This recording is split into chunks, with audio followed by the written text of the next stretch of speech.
بالحق اللي مهم هي الرباح. هي بزاف الدراري لعبوا اليوم، كانوا بزاف الدراري اللي ما لعبوش في البطوله ديالهم، كان خصهم يهزوا الريتم. الجو كان شويه سخون شي وحدين، شفنا في الاخر كان شويه د العيا.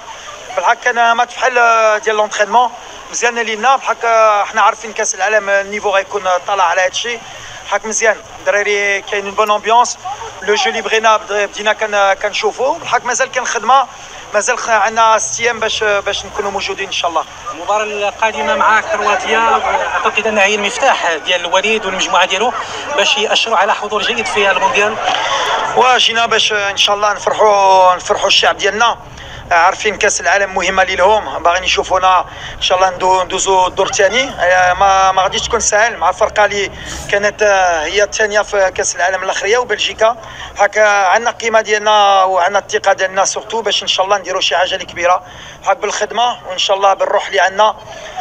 بغينا نفرحوا هذا الجمهور ان شاء الله. شتي ضروري اول مباراه اليوم مرتاح المردود ديالو؟ ما كانش ساهل ليلو الصراحه. انا دخلت في واحد ماتش ماشي ساهل، جا غاد الصباح.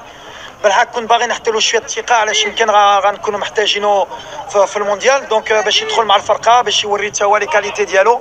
حق واحد الولد اللي باقي صغير اللي جاي ان شاء الله. حنا كنشوفوا هذا كاس العالم وكنشوفوا حتى الفيوتور باش ان شاء الله الدراري يكونوا في مستوى في الفيوتور ان شاء الله. موفق ان شاء الله. شكرا. السلام عليكم، مرحبا بكم متابعينا الأوفياء. إذا كما شاهدتم فمدرب المنتخب الوطني المغربي وليد الركراكي جد مقتنع بأداء أسود الأطلس أمام منتخب جورجيا، وكما لاحظتم فقد كان جد متخوف من إصابة اللاعبين، خصوصا بعد الإصابة الخطيرة التي تعرض لها أمين حارث مؤخرا في الدوري الفرنسي والتي أبعدته عن مونديال قطر.